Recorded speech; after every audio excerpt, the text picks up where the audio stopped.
Donc UA, c'est une application de comparaison et de réservation d'offres de transport du quotidien. Donc on réunit dans une seule application l'ensemble des offres de mobilité, donc tout ce qui est taxi VTC, vélo, trottinette, autopartage, covoiturage et transport en commun. Comment on est venu l'idée? Alors c'est simple, moi j'ai commencé à bosser chez Oui SNCF. On a fait toute la conception fonctionnelle et technique de IDCAB, donc qui est la solution de transport porte-à-porte de la SNCF. Donc en fait, en gros, quand vous achetez votre billet de TGV, vous pouviez réserver un chauffeur. Et donc il faisait des appels d'offres pour chaque gare. Donc c'était une compagnie de VTC qui récupérait le marché.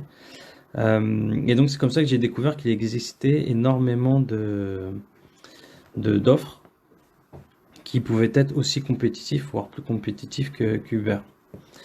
Mais le déclencheur, ça a été lorsque je me suis retrouvé au milieu de nulle part. Donc, je crois que c'était Sartrouville. Il y avait plus de train à 23 heures. Et donc voilà, il n'y avait pas de bus de substitution. Bon, moi je savais pas comment rentrer. Et donc voilà, j'ai sorti mon application Uber un peu comme tout le monde, sauf que bah, vu que tout le monde avait la même idée, les prix étaient multipliés par 3. Du coup, je me suis dit, je vais essayer de télécharger les applications des autres concurrents que je connaissais, mais j'avais jamais eu vraiment le besoin, donc j'avais jamais téléchargé. Donc là, le réseau était très mauvais, impossible de télécharger la moindre application. Et donc voilà, c'est là où je me suis dit qu'il fallait faire quelque chose. J'en ai parlé à Kamel, du coup, et lui, il avait le besoin plus en termes de clients. Donc lui, il prenait souvent, par rapport à son travail de consultant, le taxi quand il rentrait tard. Et du coup, il avait aussi ces problématiques de pas trouver de taxi, ou bien on lui annonçait un délai d'une heure pour qu'il puisse arriver. Et, euh, et donc voilà, c'est comme ça qu'est venue l'idée. Donc on en a parlé ensemble et on a lancé ça. Alors, le nom UA, j'ai vu la question. UA, alors, en fait, c'est très simple. C'est Kamel qui a trouvé le nom. Donc en fait, alors, on appelle ça le langage yaourt. Donc pour Your. Donc voilà, ça a donné UA.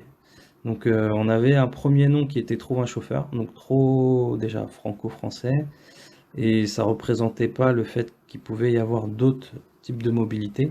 À ce moment-là, on avait approché Blablacar, et justement le retour qu'ils nous ont fait, c'est que bah, eux, ce sont pas des chauffeurs, ce sont des conducteurs.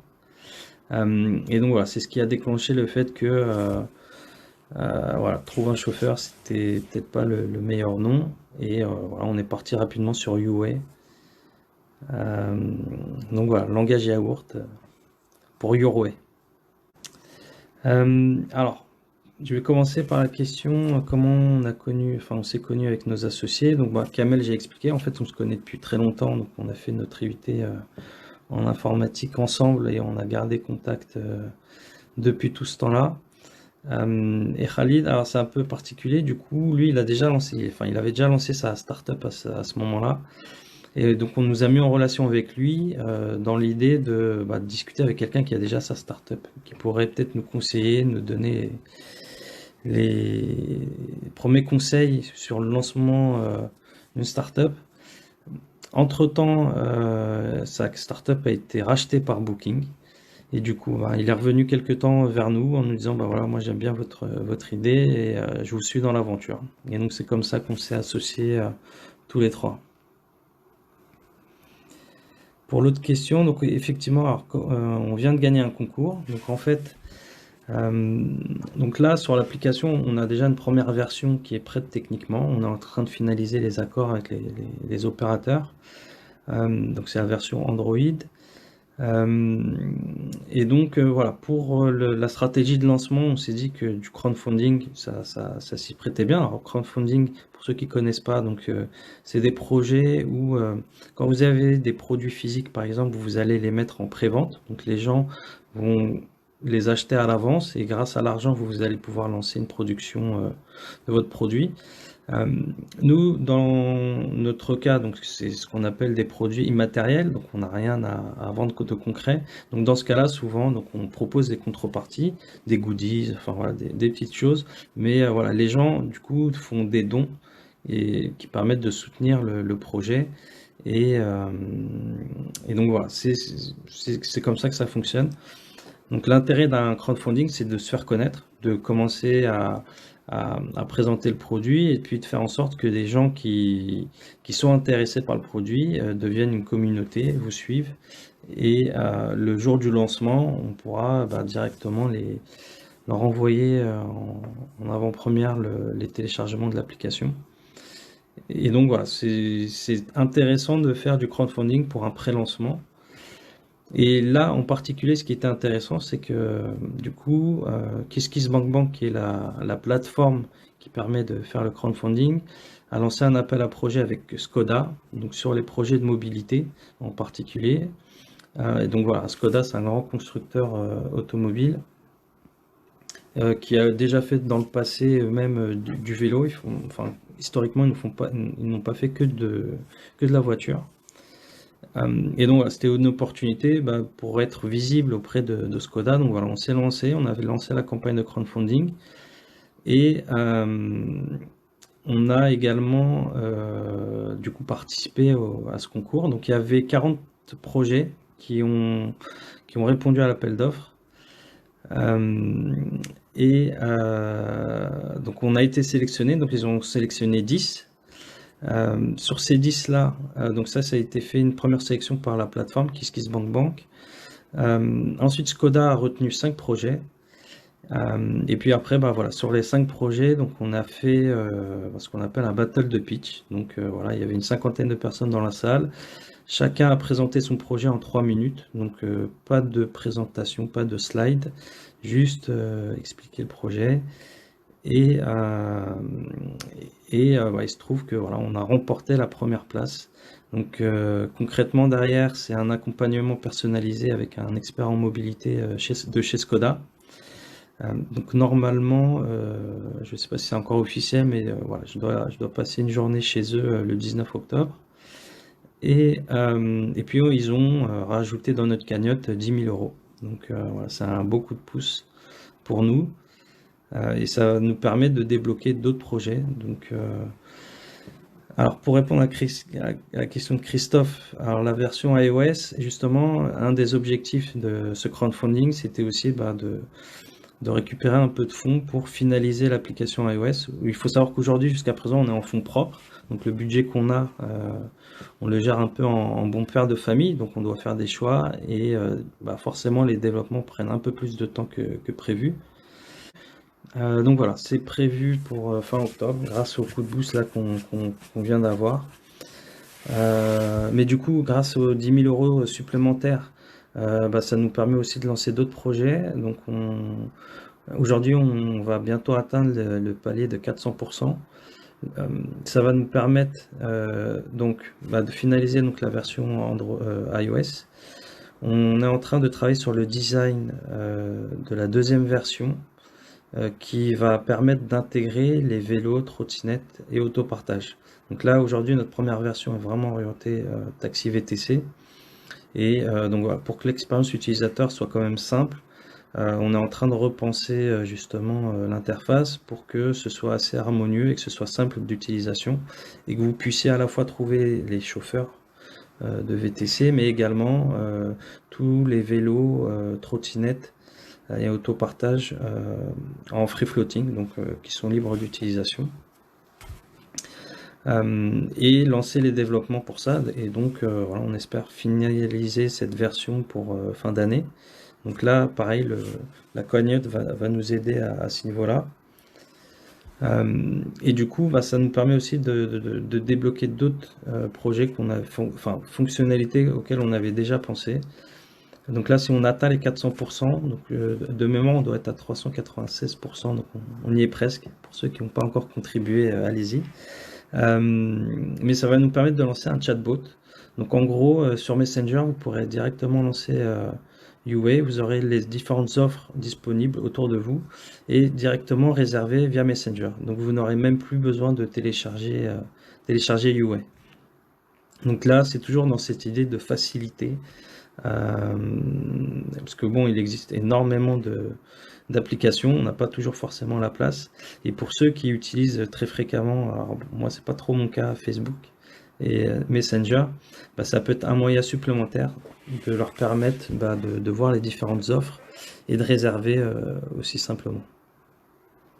Et donc après on a débloqué, enfin on a prévu 2 autres paliers, donc 600%, ça va nous permettre de travailler pour une offre entreprise. Donc il existe un forfait mobilité forfait mobilité durable. En gros, les employeurs vont vous donner, enfin ils peuvent, en tout cas, c'est pas une obligation, mais donc ils peuvent vous donner accès à 400 € par an pour vos déplacements. Donc soit subventionner votre ticket, enfin votre abonnement Pass Navigo, donc pour l'Île-de-France. Mais la nouveauté, c'est que vous pouvez aussi acheter un vélo avec et faire de la réservation sur tout ce qui est trottinette, vélo et autopartage, si c'est des voitures électriques.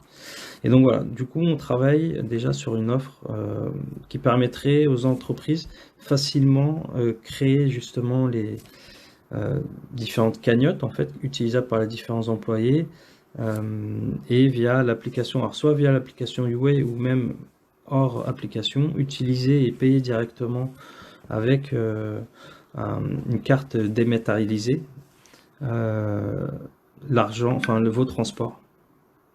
L'intérêt pour vous, c'est que vous n'avez pas à avancer les frais et à envoyer des justificatifs.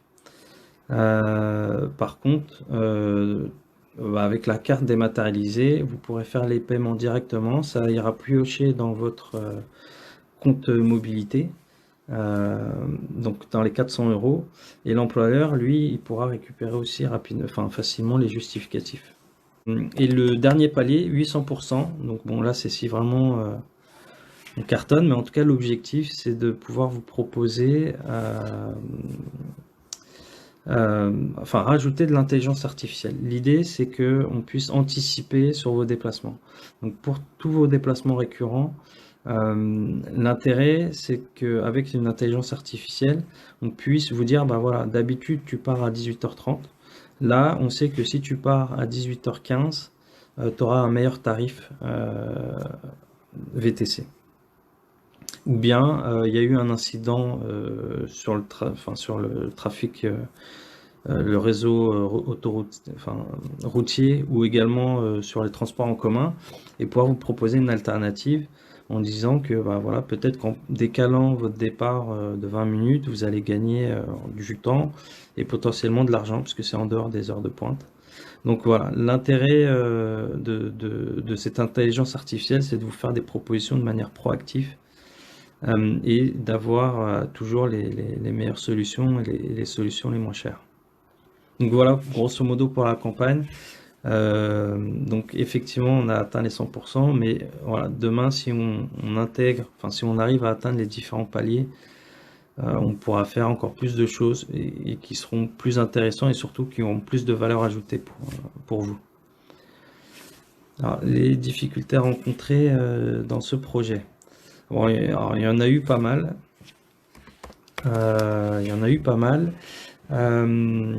C'est vrai que c'est compliqué d'entrer en contact avec des opérateurs si on n'a pas encore lancé, donc il faut leur expliquer, démontrer, essayer de les convaincre, et malheureusement ça prend énormément de temps dans la durée. Donc ça, je dirais que c'est la première difficulté sur ce projet, mais voilà, on a persévéré, et plus ça avance et plus c'est facile. Ça a été les premières signatures qui ont été plus compliquées. Les difficultés, c'est aussi de bien choisir ses partenaires. Alors, je parle pas des associés, mais sur les partenaires techniques. Donc aujourd'hui, moi, je développe toute la partie, ce qu'on appelle back-end, donc en gros le moteur. Mais on a besoin de compétences sur Android, sur iOS. Et au tout début de l'aventure, on s'est dit on va passer par une agence, ça nous permettra d'aller plus vite. Moi, ça faisait plus de 10 ans que j'avais plus fait de développement, donc il a fallu me remettre un petit peu à jour dans tout ça.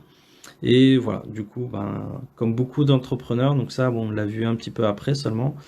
L'agence, c'était pas la meilleure idée qu'on avait eue, et voilà, il y a eu énormément de retard, des mauvaises compréhensions, et au final voilà, on a dû arrêter de travailler avec eux et reprendre un peu, alors je dirais pas à zéro, parce que du coup on a quand même pu récupérer ce qui avait été fait en partie, mais voilà, il a fallu reprendre tout de fond en comble. Et donc voilà, c'est vrai que c'est difficile de trouver le bon partenaire sur la partie technique. Déjà que les développeurs, il n'y en a pas beaucoup, mais ensuite il faut trouver vraiment des gens compétents. Alors qu'est-ce qui nous différencie de Citymapper ou Google Maps? Alors la plus grande, enfin le critère le plus différenciant, c'est que le paiement se fait dans UA. Donc aujourd'hui, Citymapper ou Google Maps propose que des redirections. Donc ça veut dire que il faut que vous ayez déjà téléchargé l'application, ou en tout cas, il va vous demander de télécharger. Et le deuxième différence, c'est que on veut vraiment mettre l'accent sur la comparaison. C'est-à-dire que Google Maps va à 2 ou 3 partenaires maximum. Citymapper, pour chaque mode de transport, on va avoir aussi 2-3 partenaires maximum. Nous, on veut vraiment avoir l'exhaustivité des offres et qui est vraiment cette notion de comparaison et que vous puissiez trouver vraiment l'offre soit la moins chère, soit la plus proche par rapport au temps d'approche du chauffeur ou par rapport à la disponibilité des vélos et trottinettes autour de vous, ou soit par rapport à l'impact carbone. Et donc, entre deux chauffeurs de VTC, peut-être que vous aurez envie de choisir celui qui a une voiture électrique. C'est quoi la suite? La suite, du coup, c'est de se remettre au développement, tout finaliser pour que tout soit prêt pour fin octobre. C'est de commencer à travailler, enfin finaliser aussi cette version 2 avec tout ce qui est vélo, trottinette et autopartage pour la fin d'année. Et puis après, de toute façon, c'est en parallèle de tout ça, ajouter de nouveaux opérateurs. Donc on travaille là-dessus. Pour l'instant, on ne peut pas faire trop d'annonces tant que c'est pas signé. Mais en tout cas, on a déjà des partenaires signés. Mais on vous fera les annonces en temps et en heure. Alors peut-on devenir actionnaire? Alors tout à fait, Samy. Je t'invite à me prendre contact en privé et on trouvera un moyen de s'arranger. Alors, blague à part, donc voilà, là l'idée, comme je disais, on est sur fonds propres, c'est de lancer l'application, d'avoir ce qu'on appelle dans le jargon entrepreneurial de l'attraction. Et voilà, si ça marche, si on a des utilisateurs, si les gens commandent, on ira chercher des fonds plus importants auprès d'investisseurs pour être capable de vraiment exploser. Le live, pas peur des représailles par rapport à la taxe carbone. Non, alors non, aujourd'hui il faut savoir que, déjà avec le coronavirus, le secteur de la mobilité et de manière générale le tourisme, c'est un peu en berne, mais les gens auront toujours besoin de mobilité. Il y en a peut-être un peu moins de déplacements aujourd'hui, mais ça va revenir. D'après les prévisions pour 2021, ça devrait revenir pratiquement à la normale. Alors peut-être pas à côté tourisme.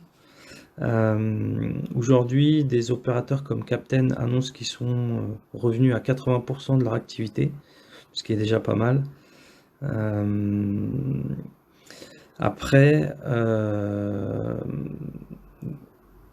par rapport à la taxe carbone, la première fois, on a vu comment ça s'est fini avec les gilets jaunes. Là, je ne saurais pas dire comment ça va tourner, mais de toute façon, les taxis sont ont de forts appuis en termes de lobby, donc je pense que de ce côté-là, il n'y aura pas de problème. Et les VTC, de toute façon, voilà, aujourd'hui, on a beau dire ce qu'on veut, l'offre de taxi n'est pas du tout suffisante, et plus le temps passe, et plus on aura besoin de mobilité. Là encore, on le voit avec les transports en commun qui ne suivent pas, et le problème de coronavirus, et le fait qu'il y ait énormément d'offres alternatives. Donc que ce soit bon, les vélos, trottinettes, bon, ça tout le monde en a entendu parler, mais en ce moment il y a le lancement de tout ce qui est autopartage, donc le fait de pouvoir trouver une voiture en libre service, la déverrouiller grâce à votre téléphone et partir avec, et puis la laisser là où vous vous arrêtez, en fait, pas besoin de revenir à une station. Donc, euh, donc voilà, de ce côté-là, je pense qu'on est plutôt optimiste sur l'évolution du secteur. Comment nous aider? Ah bah c'est simple, dès que tu peux déjà commencer par partager notre campagne de crowdfunding. Donc on a réalisé une belle vidéo, je pense, qui explique bien comment, enfin ce qu'on fait, où on veut aller, ce que c'est que l'application. Donc tu peux déjà commencer par partager cette page de crowdfunding et la vidéo. Nous aider sur bah, le financement. Donc même si c'est vrai qu'aujourd'hui on a une belle somme, mais il faut savoir que tout ce qui est technologie, ça coûte énormément d'argent. Nous, sur la cagnotte de crowdfunding, il faut savoir que si vous atteignez pas 100%, vous ne touchez pas d'argent. Tous les contributeurs sont remboursés. Et donc nous, on avait cette crainte. Et du coup, bah voilà, on a vraiment demandé le minimum. Mais voilà, si on parle uniquement en termes de besoins, c'est clair que même aujourd'hui, 15 000 euros, c'est pas suffisant. Donc voilà, plus il y aura de contributions, plus ça nous aidera à avancer plus vite et surtout de manière qualitative. Donc jusqu'à présent, avec Kamel, on essaie de vraiment développer quelque chose qui soit de très bonne qualité. Je ne sais pas si ça se voit sur la vidéo de démo de l'application actuelle. En tout cas, vous le verrez lorsque l'application sera téléchargeable. Euh, et donc voilà. Et puis, si on veut avoir l'ambition de toutes ces fonctionnalités, bah, c'est sûr que voilà, on aura besoin de moyens. Et puis, dès que l'application sera téléchargée, bah, les meilleurs ambassadeurs, ce sera vous. Et donc, bah, si vous êtes convaincu et que vous trouvez vraiment un usage à cette application, vous pourrez en parler autour de vous.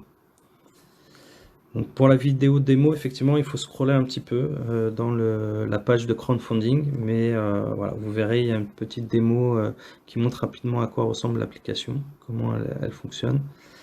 Donc voilà, n'hésitez pas à partager déjà comme ça, puis la vidéo aussi de la campagne qui explique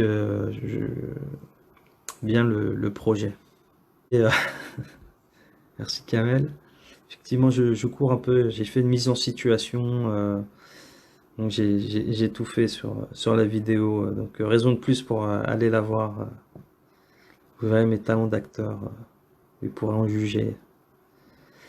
Euh, donc voilà, bah, le mot de la fin, c'est pour ceux qui n'ont pas encore pu contribuer, allez-y.